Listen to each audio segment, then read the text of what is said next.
अस्सलाम वालेकुम। हम लोग स्टार्ट कर रहे हैं अपना F5 का सबसे पहला चैप्टर। वैसे तो ये चैप्टर 4 है, लेकिन सबसे पहले हम इसको स्टार्ट कर रहे हैं। और F5 का स्टार्टिंग कोस्टिंग टेक्निक्स से ही बेहतर है। मतलब मैं रिकमेंड करता हूँ कोस्टिंग टेक्निक से ही की जाए। चैप्टर 4 का नाम है specialist cost and management accounting techniques. इसमें हमने मुख्तलिफ कोस्टिंग टेक्निक्स पढ़नी है कि बिजनेस के अंदर कौन कौन सी कोस्टिंग टेक्निक्स यूज हो सकती हैं।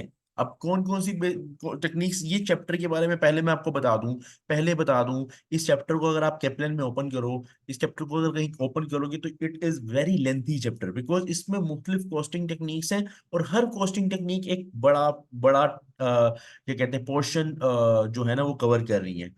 काफी पेजेस पे ये मुश्तमिल ये चैप्टर है। खैर, हम एक एक करके इसकी कॉस्ट को समझेंगे। अब क्या क्या पढ़ना है हमने इस चैप्टर के अंदर। एक्चुअली ये एक चैप्टर नहीं, एक बला है। बला का मतलब इस चैप्टर के अंदर चैप्टर्स है एक्चुअल में। तो वो जो चैप्टर समझ लो हमने इसके अंदर, या टॉपिक समझ लो इसके अंदर हमने पढ़ने हैं। सबसे पहले है ABC। हमारा आज का फोकस ABC पर ही रहेगा। फिर हम पढ़ेंगे throughput accounting, target costing, life cycle costing और एनवायरमेंटल अकाउंटिंग। ठीक है। एक एक करके हम सबको कवर अप करेंगे। गाइस, सबसे पहले अगर हम बात करें तो हमने जाना है ABC कोस्टिंग की तरफ, एक्टिविटी बेस्ड कोस्टिंग की तरफ। यानी आने वाले कुछ ये जो मिनट्स हैं, जो हम ये लेक्चर करेंगे, या आने वाले कुछ लेक्चर्स हैं, वो हमारे ABC के ऊपर होंगे। अब ABC क्या, ये वो वाली ABC है जो हम बचपन में पढ़ते थे? तो ऐसा सीन नहीं है। ये एक्चुअली ABC एक कोस्टिंग टेक्निक है जिसका नाम है एक्टिविटी बेस्ड कोस्टिंग। जिसका नाम क्या है, बोलो। Activity based costing. अब एक्टिविटी बेस्ड कोस्टिंग क्या है, ये समझने से पहले हमें ना थोड़ा सा बैक जाना पड़ेगा। और वो बैक जाने के लिए कहाँ पे जाना पड़ेगा? F2 वाली पॉइंट पे जाना पड़ेगा। आप याद करो, F2 में हम एक कोस्टिंग टेक्निक पढ़ते थे, एब्जॉर्प्शन कोस्टिंग। आपको याद होगा, हम F2 में एक कोस्टिंग टेक्निक पढ़ते थे जिसका नाम क्या था? Absorption costing. उसमें हम क्या देखते थे कि एब्जॉर्प्शन कॉस्टिंग में हम कहते थे जो ओवरहेड्स हैं उनकी प्रॉपर एक बेस, ओवरहेड्स की प्रॉपर एक बेस होती थी। हम बेस पे लेके जाते थे, ओवरहेड्स को बेस पे लेके जाते थे, जिस स्टेप का नाम था एब्जॉर्प्शन। याद करो, एलोकेशन, अपोर्शनमेंट, रीअपोर्शनमेंट और एब्जॉर्प्शन। एब्जॉर्प्शन में क्या होता था कि हम कहते थे ये ओवरहेड्स हैं, ये बेस है, इन ओवरहेड्स को इस बेस पे ले जाओ। उस बेस में क्या होता था? यूनिट्स होते थे, लेबर आवर्स होते थे, मशीन आवर्स होते थे। तो हम ओ ए आर निकाल लेते थे, ओवरहेड एब्जॉर्प्शन रेट निकाल लेते थे। लेकिन वहां हमारी बेसिस क्या होती थी? यूनिट्स। हम सारे के सारे ओवरहेड्स याद करो। मैंने कभी वहां पे तुम लोगों को, अगर तुमने कहीं पे भी पढ़ा हुआ, जब भी पढ़ा हुआ, जिससे भी पढ़ा हुआ F2 या पुराना ये जो MA1 MA2 F2, लेकिन तुमने एक पॉइंट पढ़ा होगा कि हमने कभी ऐसा नहीं देखा कि यार ये वाले ओवरहेड्स की बेस ये है, ये वाले ओवरहेड्स की बेस ये है। ऐसा नहीं, हमने हमेशा क्या, ये टोटल ओवरहेड्स है, total budgeted overheads divide by total base is equal to OAR। हमने ओवरहेड्स को डिफरेंशिएट नहीं किया। क्यों?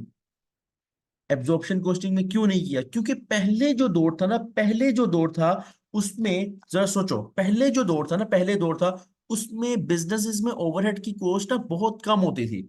एट ऑल टाइम्स, पुराने वक्तों में, as overheads are low in proportion, तो आप क्या करते थे? आप ओवरहेड्स को डायरेक्टली यूनिट्स पे ले जाते थे। मेन जो आपका प्रोपोर्शन होती थी वो डायरेक्ट कॉस्ट की होती थी। यानी पहले दौर में ये शशकेबाजी नहीं होती थी। ओवरहेड्स क्या होते हैं जो अदर देन डायरेक्ट कॉस्ट खर्चे हो, इनडायरेक्ट कॉस्ट खर्चे हो, expenses, non non production overhead, production overhead, जो जितने भी ओवरहेड्स हैं, ये सारे के सारे पहले इतने ज्यादा नहीं होते थे। पहले होता था यार, प्रोडक्ट बन गई, डायरेक्ट कॉस्ट, जैसे डायरेक्ट मटेरियल, डायरेक्ट लेबर, एक लेबर ने काम किया, एक प्रोडक्ट बनाई, बेच दी। लेकिन अब मार्केट में इतना कंपटीशन आ गया कि अब मैं ये नहीं करूंगा कि यार, फॉर एग्जाम्पल मैं तुम्हें एक चीज समझाता हूँ। जैसे जैसे जैसे फॉर एग्जाम्पल ये डायरी है, ठीक है, ये डायरी है। अब इस डायरी में,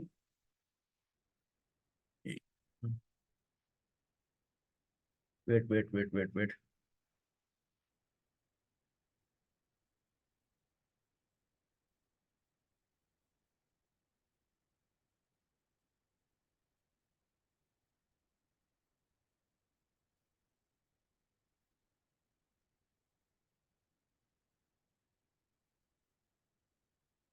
ओके।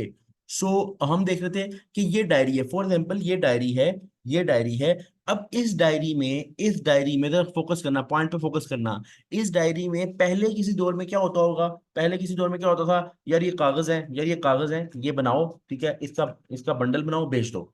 ऐसा ऐसा फिर इसकी जो है ये बाहर का कवर आ गए, ऐसा ऐसा उसके ऊपर प्रिंटिंग आ गई, ऐसा ऐसा लोगों ने इसके साथ पेन पेन होल्डर की जगह रख ली, इसको इसकी पैकिंग अच्छी से बेहतर कर ली, इसके ऊपर मजीद पे मजीद खर्चे आने लग गए जो ओवरहेड्स वाले खर्चे हैं।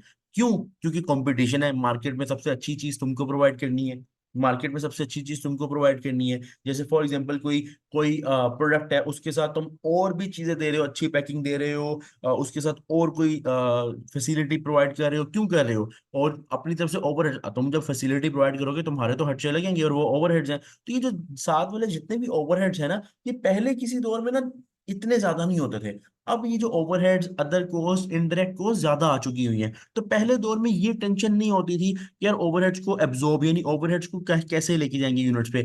अब डायरेक्टली यूनिट्स पे ले जाते थे, या मैक्सिमम आप लेबर आवर्स पे ले जाते थे, जिस तरह हम एब्जॉर्प्शन कॉस्टिंग में, या मशीन आवर्स पे ले जाते थे। लेकिन पता है क्या हुआ मसला, पता है क्या हुआ मसला, ये हुआ मसला, पता है क्या हुआ अब के दौर में ये मैंने जो परसेंटेज लिखी है, ये मैंने जस्ट एग्जांपल के तौर पे लिखी है। अब के दौर में डायरेक्ट कॉस्ट की प्रोपोर्शन बहुत कम, और ओवरहेड्स की प्रोपोर्शन एक कॉस्ट के अंदर बहुत ज्यादा हो गई है। यानी अगर 20 रुपए का प्रोडक्ट की कॉस्ट है, तो मे बी इसमें 16 रुपए या 15 रुपए आपकी ओवरहेड की कॉस्ट है, सिर्फ 3 से 4 रुपए, 5 रुपए जो है वो आपके डायरेक्ट कॉस्ट है। अब के दौर में कुछ सीन्स इस तरह हो गए कि ओवरहेड ज्यादा हो गए हैं। अब पता है मसला क्या है? अब जब ओवरहेड्स ज्यादा हो गए हैं ना, तो ओवरहेड्स को बड़े ध्यान से एब्जॉर्ब करवाना है। क्यों? क्योंकि पहले हम यूज कर रहे थे एब्जॉर्प्शन, जिसके लिए हम बेस क्या यूज कर रहे थे कि हम इसको यूनिट्स पे लेके जाएंगे। ओवरहेड, प्रोडक्शन ओवरहेड जो थे, हम कहते थे प्रोडक्शन ओवरहेड जो है इसको पर यूनिट पे लेके जाओ, या फिर अगर हमारा ओएआर होता था वो पर लेबर आवर होता था। लेकिन तुमको क्या पता है कि क्या वो खर्चा ओवरहेड को यूनिट पे हम लेके जाएं? लेके जाएंगे, जरूर लेके जाएंगे। या लेबर आवर्स पे सारे ओवरहेड्स को लेके जाएंगे, या मशीन आवर्स पे लेके जरूर जाएंगे, अगर वो ओवरहेड उन लेबर आवर्स और उन मशीन आवर्स की वजह से आ भी तो रहे होंगे। मतलब कि मैं किसी चीज की बेस पे तभी उसको कैलकुलेट करूंगा कि अगर वो वाकई उसकी बेस पे खर्चा हो रहा है। अब एज्यूम करो ओवरहेड में 10,000 रुपए के ओवरहेड मेरे लगे, और वो लगे मशीन आवर्स की वजह से। तो मैं बेस क्या लेके जाऊंगा? मशीन आवर्स पे लेके जाऊंगा ना। मैं ये तो नहीं बोलूंगा ना कि लेबर आवर्स पे ले जाओ या यूनिट्स पे ले जाओ। तो बेस बड़े ध्यान से चूज करनी पड़ती है। एब्जॉर्प्शन कॉस्टिंग ने खास कुछ बेसिस दी थी, हम उन्हीं पे लेके जाते थे। लेकिन अब मसला ये आया कि ओवरहेड ज्यादा हो चुके हुए हैं, तो अब बेसिस का मसला पड़ गया। बेस जो हम यूज करते हैं, जो हम एक्टिविटी लेवल यूज करते हैं, इसको बड़े वाइजली हमें चूज करना है, बड़ी अकलमंदी से चूज करना है, बड़ी अकलमंदी से चूज करना है, बड़ी अकलमंदी से चूज करना है। अब आप देखो पहले दौर में क्या होता था, एक और एग्जांपल देता हूँ, एक और एग्जांपल देता हूँ। पहला दौर सोचो, जब ज्यादातर लोग लेबर लेबर काम करती थी यूनिट्स बनाने के लिए। पहले मार्केट होती थी लेबर इंटेंसिव, पहले मार्केट क्या होती थी, लेबर इंटेंसिव, कि लेबर ने काम करना है। तो लेबर किसका पार्ट था? डायरेक्ट लेबर का, डायरेक्ट कॉस्ट का।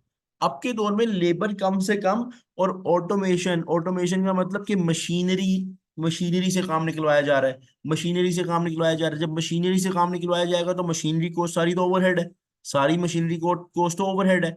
तो वो सारी की सारी जो कॉस्ट है वो ओवरहेड का पार्ट बनेगी। मशीन से related fuel, power cost, electricity, तमाम मामला जो मशीन ने यूज करने हैं वो ओवरहेड है। तो लेबर इंटेंसिव से मशीन इंटेंसिव, ऑटोमेशन वाली साइड पे आने की वजह से भी ओवरहेड्स की जो वेटेज है, जो प्रोपोर्शन है, वो एक कॉस्ट पर यूनिट में ज्यादा हो चुकी है। अब वो ज्यादा हो चुकी है तो उसकी बेस, उसका एक्टिविटी लेवल जो चूज करना है वो भी बड़ी अकलमंदी से करना है, वो भी बड़ी अकलमंदी से करना है। तो ये गेम थी, ये मसला था, ये एक्चुअल में मसला था जिस वजह से ABC costing, activity based costing आई। अभी अभी हमने ये नहीं पढ़ा कि एक्टिविटी बेस्ड कोस्टिंग मदद किस तरह करेगी, कैलकुलेशंस किस तरह करेगी, करेगी क्या। लेकिन बस हमने मसला देखा है कि ओवरहेड्स अब ज्यादा हैं, तो उसका उसकी कैलकुलेशन ध्यान से की जाए। उसको किसी भी बेस पे, लेबर आवर्स पे ले गए सारे ओवरहेड्स। एज्यूम करो आपके 10,000 के लगे ओवरहेड्स, आधे लगे, आधे आए मशीन आवर्स की वजह से, आधे आए लेबर आवर्स की वजह से। लेकिन आप क्या करते थे पहले एब्जॉर्प्शन कॉस्टिंग में? आप तो एक ही बेस लेते थे, एक ही टोटल बेस लेते थे, टोटल एक्टिविटी लेवल, उसी की बेस पे ले जाते थे सारे के सारे। ये देख ही नहीं रहे थे कि आधे लगे हैं मशीन की वजह से, आधे लगे लेबर की वजह से। और हो सकता है 80% लग रहे हैं लेबर की वजह से, 20% ओवरहेड्स लग रहे हैं मशीन की वजह से, लेकिन आपने सारे ओवरहेड मशीन पे ले गए। एब्जॉर्प्शन कॉस्टिंग के मुताबिक। और एक्चुअल में पता चला कि ये दोनों ही बेसिस ही थी। एक्चुअल में पता चला इन दोनों की बेसिस, या फॉर एग्जाम्पल एक्चुअल में पता चले, एक्चुअल जब सारा ऑडिट हो तो पता चले यार ये दोनों की बेसिस पे तो ओवरहेड्स चेंज हो ही नहीं रहे थे, ओवरहेड्स की तो बेस ही कोई और थी। तो अब क्या करोगे? अब क्या करोगे? यहाँ पे ये मसला आ गया कि एक्टिविटीज जो हैं वो सही से आइडेंटिफाई करना और उन पे ओवरहेड्स को लेके जाना, ये हमारी गेम है। ये हमारी गेम है इस कॉस्टिंग टेक्निक के अंदर। अच्छा, सो accurate estimate of overheads per unit must be made due to complexities in businesses। मुश्किलात आने की वजह से, कम्प्लेक्स, अब बिजनेस कम्प्लेक्स हो चुके हुए हैं, ऑटोमेटेड हो चुके हैं, मशीन इंटेंसिव हो चुके हुए हैं। तो इन इन इस वजह से, इसी वजह से अब एक्यूरेट एस्टिमेट सही एस्टिमेट निकालना बहुत जरूरी है ओवरहेड पर यूनिट का। एक आदि मैंने ये भी बताई हुई है कि मतलब कि रीजन जो बताई हुई हैं कि कंपटीशन बहुत है मार्केट में, लाइक एआई सिस्टम अब आ चुका हुआ है, सारे ओवरहेड्स हैं, ये सारे ओवरहेड्स हैं। ठीक है, सो इसलिए ये मसले की वजह से आपको आपको शिफ्ट करना पड़ेगा उस पुरानी टेक्निक एब्जॉर्प्शन कॉस्टिंग से एबीसी, एक्टिविटी बेस्ड कॉस्टिंग की तरफ। अब वो पुरानी टेक्निक थी एब्जॉर्प्शन कॉस्टिंग, इसको आप ट्रेडिशनल कॉस्टिंग भी बोलते हो। इसको आप, जब मैं ट्रेडिशनल कॉस्टिंग बोलूं तो समझ आना कि मैं किसकी बात कर रहा हूँ, एब्जॉर्प्शन कॉस्टिंग की बात कर रहा हूँ। वो जो मार्जिनल और एब्जॉर्प्शन हमने पढ़ते थे ना, उनकी बात कर रहा हूँ। लेकिन अब ट्रेडिशनल सिस्टम नहीं रहा, अब नए सिस्टम आ गए हैं। अब नए सिस्टम आ गए हैं। पहले जो ट्रेडिशनल सिस्टम था, ये देखो, ट्रेडिशनल सिस्टम यानी एब्जॉर्प्शन कॉस्टिंग, अभी मैंने ट्रेडिशनल बताया ना, एब्जॉर्प्शन कॉस्टिंग। तो ये ट्रेडिशनल सिस्टम जो है पहले, बेसिकली वॉल्यूम रिलेटेड रिसोर्सेज यानी कि यूनिट्स रिलेटेड रिसोर्सेज, यानी कि यूनिट्स की वजह से, यूनिट्स की बेस पे आप लेके जाते थे। आप ये ज्यूम करते थे कि ये जितना खर्चा ओवरहेड्स का आ रहा है ये यूनिट्स की वजह से आ रहा है, तो आप यूनिट्स बेस बना लेते थे, या फिर आप लेबर आवर्स को बेस बना लेते थे, या और भी बेसिस थी, लेकिन आपका जो फोकस होता था वो यूनिट्स बेस होता था। लेकिन अब पता क्या मसला है? अब के दौर में यूनिट्स रिलेटेड चीजों से हट के भी काफी चीजें हैं। यूनिट्स रिलेटेड चीजों से हट के भी बहुत चीजें हैं। हर चीज का ताल्लुक यूनिट से, नंबर ऑफ यूनिट से नहीं है। देखो, एबीसी सिस्टम में लिखा हुआ है non volume related resources, because many activities in the business don't base on units और लेबर आवर्स एटसेट्रा। अब काफी चीजें ऐसी हैं जो नॉन वॉल्यूम रिलेटेड हो गई हैं, जिनका ताल्लुक वॉल्यूम से है ही नहीं। जिनका ताल्लुक वॉल्यूम से, ऐसे ओवरहेड्स हैं जिनका ताल्लुक वॉल्यूम, नंबर ऑफ यूनिट से है ही नहीं। फिर किस चीज से ताल्लुक है सर? ये आप क्या बात कर रहे हैं? यूनिट्स किससे ताल्लुक नहीं है, वॉल्यूम से ताल्लुक नहीं है? ऐसा हो ही नहीं सकता। सब कुछ यूनिट्स बन रहे हैं तो खर्चा आ रहा है। तो ये आपने क्या बात कर दी? तो भाई, अगर भाई ने बात की है ना, भाई ने बात की है, तो भाई प्रूफ करके दिखाएगा कि ये बात की क्यों है मैंने। और तुमको समझाने के लिए ऑब्वियसली खुश का पार्ट है। ठीक है, तो ट्रेडिशनल सिस्टम और एबीसी सिस्टम में समझ आई कि ट्रेडिशनल सिस्टम में हम वॉल्यूम बेस्ड रहते थे, हम कहते थे यूनिट्स की बेस पे लेके जाना है। लेकिन एबीसी ने आके हमारी आंखें खोली। एबीसी बोला तुम क्या कर रहे हो? काफी ओवरहेड्स ऐसे जिनका ताल्लुक ही नहीं है यूनिट से। अब अब क्या करोगे? अब उनको यूनिट से कैसे लेके जाओगे? लेके तो जाने, कॉस्ट पर यूनिट नहीं निकालनी। कॉस्ट पर यूनिट निकालने के लिए ओवरहेड पर यूनिट आना जरूरी है। लेकिन वो जो बेस पहले ओएआर यूज कर रहे हो, वो कैसे कर रहे हो, वो कैसे कर रहे हो? तो एबीसी ने बोला हम बताएंगे। एबीसी ने बोला हम बताएंगे कि कैसे इसकी कैलकुलेशन होती है। अभी जाते हैं, पूरा क्वेश्चन है भाई, पूरा क्वेश्चन करके दिखाएगा, ऐसे थोड़ी बोल रहे हैं। ठीक है, लेकिन ये जो ये बात है ना, वॉल्यूम रिलेटेड और नॉन वॉल्यूम रिलेटेड, काफी बच्चे आके बोलेंगे बोलेंगे कि अगर मैं डायरेक्ट सवाल करवा दूंगा ना कि सर आपने बोल तो दिया लेकिन आपने कोई एग्जांपल नहीं दी, इसीलिए आपका सवाल ना है। भाई ने पहले ही एक एग्जांपल यहाँ पे बना के रखी है, वो पॉइंट साबित करने के लिए कि एब्जॉर्प्शन से, एब्जॉर्प्शन कॉस्टिंग से एबीसी कॉस्टिंग पे शिफ्ट करने की जरूरत क्यों पेश आई।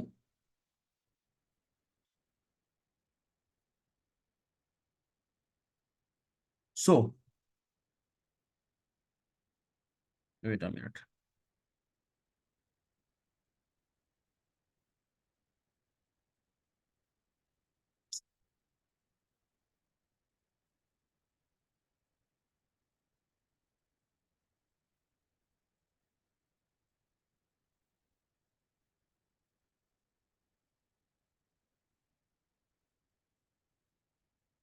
अच्छा, अब फोकस। एज्यूम करो, दो फैक्ट्रीज हैं। क्या एज्यूम करने? दो फैक्ट्री हैं, दिमाग में सोच लो, दिमाग में सोच लो। दिमाग में सोच लो, दो फैक्ट्रीज हैं तुम्हारे पास, दो फैक्ट्रीज हैं। दोनों फैक्ट्रीज में एक महीने के अंदर, एक महीना सोच लो, दोनों फैक्ट्रीज में एक महीने के अंदर 10,000 पेन्स बनते हैं। कितने पेन्स बनते हैं दोबारा बोलो? 10,000 पेन्स बनते हैं। ठीक है। 10,000, पहली फैक्ट्री में भी 10,000 पेन बन रहे हैं, दूसरी फैक्ट्री में भी 10,000 पेन बन रहे हैं। यानी दोनों के जो यूनिट्स हैं, नंबर ऑफ यूनिट्स सेम हैं। दोनों के नंबर ऑफ यूनिट्स सेम हैं। ओके। लेकिन फैक्ट्री वन में सीन ये है कि सारे पेन सेम बन रहे हैं, यानी एज्यूम कर लेते हैं ब्लैक कलर के बन रहे हैं, एज्यूम कर लेते हैं ब्लैक कलर के बन रहे हैं, ब्लैक पेन बन रहे हैं, बस सीधा सीधा। लेकिन लेकिन दूसरी साइड पे, लेकिन दूसरी साइड पे,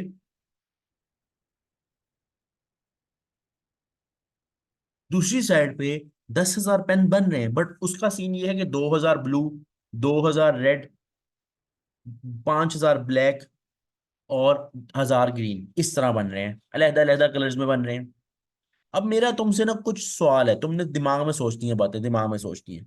मुझे एक बात बताओ, मुझे एक बात बताओ, क्या दोनों फैक्ट्रीज में मशीन को सेटअप करने की जो कॉस्ट है वो सेम आएगी? मशीन सेटअप का मतलब ये होता है कि जब भी आपने प्रोडक्शन स्टार्ट करनी है ना, जब भी आपने प्रोडक्शन स्टार्ट करनी है तो उससे पहले एक दफा मशीन सेटअप करते हो। तो सेटअप पे तो खर्चा आता है, मशीन को सेट करना, इंक इंक वगैरह, फिर उसके बाद प्लास्टिक, जितनी भी चीजें यूज होनी है मैन्युफैक्चरिंग में, उसको वहां पे एक दफा सेटअप बनाना, पूरा सेटअप करना पूरा, ठीक है, ताकि वो रेडी टू प्रोड्यूस हो, रेडी टू प्रोड्यूस हो। क्या दोनों में सेटअप कॉस्ट सेम आएगी? तो तुम्हारा जवाब पता क्या होगा? नहीं। अगर तुम अकलमंद हो, तुम्हारा जवाब होगा नहीं, क्योंकि इस वाले में, इस पहली फैक्ट्री का में ये है, पहली फैक्ट्री में तो सेटअप तुमने करना है कितनी बार? एक मर्तबा, एक मर्तबा सेटअप लग गया। अब सेटअप तो एक मर्तबा लगना है ना, आगे तो यूनिट्स पे यूनिट्स बनते रहने, तो एक मर्तबा। लेकिन फैक्ट्री टू में कितनी दफा सेटअप लगेगा मेरे बच्चों? 4 मर्तबा। जब जब तुमने पेन चेंज करना है, जब जब तुमने अपना प्रोडक्ट चेंज करना है, तुम्हें एक सेटअप बनाना पड़ेगा, तो 4 मर्तबा। अब वो कॉस्ट, सेटअप कॉस्ट, ऑब्वियस सी बात है फैक्ट्री वन में कम आएगी, फैक्ट्री टू में ज्यादा आएगी। अब सेटअप कॉस्ट क्या है? ओवरहेड है। सेटअप कॉस्ट क्या है? ओवरहेड है। अब बताओ, अब बताओ, यूनिट्स तो सेम है, 10,000 पेन, 10,000 पेन। तो इसका मतलब ये जो सेटअप कॉस्ट है, इसका ताल्लुक है ही नहीं यूनिट से। सेटअप कॉस्ट का ताल्लुक है ही नहीं यूनिट से। अगर होता तो यूनिट सेम थे तो सेटअप कॉस्ट दोनों साइड पे सेम होनी चाहिए थी। ऐसा इसलिए पॉसिबल नहीं है। तो काफी मैंने भी बताया ना कि कुछ चीजें जो वॉल्यूम रिलेटेड है ही नहीं, तो एबीसी उन चीजों को देखते हैं कि उनको तुम उन वाले ओवर, अब सेटअप कॉस्ट, ये ओवरहेड है, सेटअप कॉस्ट भी तो ओवरहेड है ना। ये ओवरहेड किस बेस पे लेके जाओगे? यूनिट्स की बेस पे लेके जा सकते हो? बोलो, बोलो, लेके जा सकते हो? गलत कर दोगे, अब बेस ही नहीं है उसकी, उसकी बेस पे तो चेंज ही नहीं आ रहा कॉस्ट में। 10,000 पेन, 10,000 पेन, अगर अगर तो दोनों साइड पे यूनिट सेम है तो सेटअप कॉस्ट भी दोनों साइड पे सेम होनी चाहिए। सेटअप कॉस्ट ऊपर नीचे हो रही है, चेंज हो रही है। समझ आ गई बात की? इसी तरह स्केड्यूलिंग, स्केड्यूलिंग पे ऑब्वियसली ये भी ओवरहेड। स्केड्यूलिंग मैनेजमेंट, स्केड्यूल करना मशीन को, इतने बजे से लेके इतने बजे तक चलाना है, इसकी पूरी एडमिन होगी। इस एडमिन की जो ये सारी जो ओवरहेड्स हैं, स्केड्यूलिंग ओवरहेड्स हैं। अब देखो, आपकी जो मशीन है, जो जो आपने ये फैक्ट्री वन में लगानी है, एक मरतबा स्केड्यूल करनी है कि इतने से इतने बजे तक ये फैक्ट्री चलेगी, इतने ब्लैक पेन्स बनेंगे। लेकिन आप प्रैक्टिकली सोचो, जहां पे पेन्स हैं मुख्तलिफ किस्म के, तो वहां पहले 2,000 ब्लू पेन बनने हैं, फिर उसका टाइम मुख्तलिफ होगा, फिर दरम्यान में ब्रेक होगा, सेटअप लगेगा, सेटअप लग के रेड पेन की मशीनरी लगेगी, फिर खत्म होगा, फिर सेटअप लगेगा, फिर सेटअप बनेगा, प्रॉपर सेट करोगे मशीन को, फिर ब्लैक पेन, फिर बाद में ग्रीन पेन। तो देखो, एक साइड पे स्केड्यूलिंग क्या है, एक मरतबा स्केड्यूलिंग करनी है, एक मरतबा देखना यार यहाँ से यहाँ तक टाइम है, एडमिन देखेगी, खत्म, एक टाइम, एक वक्त खत्म, मतलब एक टाइम डिसाइड हो गया, खत्म होगी बात। लेकिन दूसरी साइड पे 4 किस्म के पेन है, तो 4 मरतबा स्केड्यूलिंग करनी है, तो कॉस्ट बार बार लगेगी। तो अब ये ओवरहेड है। अब फैक्ट्री वन में ये कम लग रहा है, फैक्ट्री टू में ज्यादा लग रहा है, जबकि यूनिट्स तो सेम है। इसी तरह इंस्पेक्टिंग टाइम, जो इंस्पेक्टिंग इंस्पेक्टिंग ओवरहेड्स होते हैं, इंस्पेक्शन ओवरहेड्स होते हैं, इंस्पेक्ट करने के पैसे होते हैं। देखो, जितनी मर्तबा तुम सोचो, जितनी मर्तबा तुम प्रोडक्शन करोगे, इंस्पेक्ट तो करोगे। अब तुमने ब्लैक पेन, वो जो फैक्ट्री वन है उसमें ब्लैक पेन बन रहे हैं, तुमने एक मरतबा इंस्पेक्ट कर लिया, माल निकाला, थोड़ा सा यूनिट्स देखे, तुमने कहा ठीक है, इंस्पेक्शन हो गई, चलो भाई बनाओ, बनाओ, अब 10,000 पेन पूरे बनाओ। लेकिन दूसरी साइड पे देखो, 4 मरतबा इंस्पेक्शन करनी पड़ेगी, 4 मरतबा प्रोडक्शन हो रही है, 4 मरतबा इंस्पेक्शन करनी पड़ेगी, तो फर्क आ गया ना, इस ओवरहेड में भी इसका ताल्लुक भी नहीं है। तो मैं यही बताना चाह रहा हूँ। इसी तरह purchasing, receiving end handling material. अब ब्लैक पेन के लिए तुम इकट्ठा माल खरीदोगे, रिसीव करोगे, हैंडल करोगे, यानी होल्ड करोगे, स्टोर करोगे। ब्लैक पेन की टेंशन, ये सारा माल इकट्ठा है, वहां से चला जाएगा। लेकिन यहाँ पे जो फैक्ट्री टू है, इसके लिए तुम्हें ब्लू पेन के लिए लैदा माल मंगवाना है, रेड के लिए रेड इंक मंगवानी है, ब्लैक के लिए ब्लैक इंक, ग्रीन के लिए ग्रीन इंक। सारी चीजें उनको हैंडल करना, मैनेज करना कि यार ये इसका माल है, ये इस पेन का माल है, ये इस पेन का माल है। तो अब ओवरहेड्स बढ़ जाएंगे। Request handling. देखो, रिक्वेस्ट करते हो ना तुम, स्टोर से रिक्वेस्ट करते हो कि माल भेजे, प्रोडक्शन स्टोर से रिक्वेस्ट करते हैं। अब इन्होंने एक मरतबा रिक्वेस्ट करनी है कि भाई 10,000 के मुताबिक हमें माल पहुंचा दो। इन्होंने बार बार रिक्वेस्ट करनी है क्योंकि बार बार प्रोडक्शन करनी है। तो तुम देख रहे हो ये सारे के सारे जो ओवरहेड्स हैं, तुमसे मैं पूछता हूँ क्या ये यूनिट्स की बेस पे जा रहे हैं? क्या इनकी बेस यूनिट्स है? तुम बताओ। मैं तुमसे पूछता हूँ कि जो ओवरहेड्स लग रहे हैं, क्या इनकी बेस यूनिट्स है? अगर यूनिट्स होती तो भाई यूनिट सेम थे तो ये कॉस्ट भी सेम रहती। तो ये चीज समझाने के लिए मैंने तुमको ये पॉइंट बताया था कि एबीसी सिस्टम इसलिए आया है क्योंकि आपके दौर में नॉन वॉल्यूम रिलेटेड जो रिसोर्सेज हैं, जो ओवरहेड्स चूंकि ज्यादा लग रहे हैं ना, ज्यादा लग रहे हैं प्रोपोर्शन में। तो अब नॉन वॉल्यूम रिलेटेड जो ओवरहेड्स हैं, जिनका वॉल्यूम से, यूनिट से ताल्लुक ही नहीं है, उनको फिर आप बड़े ध्यान से एबीसी सिस्टम के थ्रू लेके चलते हो। उनको आप डायरेक्टली यूनिट्स पे या लेबर आवर्स पे नहीं लेकर जा सकते। तो एक्चुअली एबीसी सिस्टम जो है वो एक मॉडर्न टेक्निक है। एक मॉडर्न टेक्निक है जो कि आपको सिखा रही है कि ओवरहेड्स को एब्जॉर्ब किस तरह करना है। ट्रेडिशनल से आगे ये मॉडर्न है, ये इसी पिछले एब्जॉर्प्शन का एडवांस है। ये एब्जॉर्प्शन से आगे की गेम है, ठीक है। अब चलते हैं टू द नेक्स्ट पॉइंट। अब यहाँ पे एक क्वेश्चन है, इसको देखते हैं। इस क्वेश्चन पे जाने से पहले मैं कह रहा हूँ कि एक आधा छोटा सा ब्रेक कर लेते हैं, ठीक है।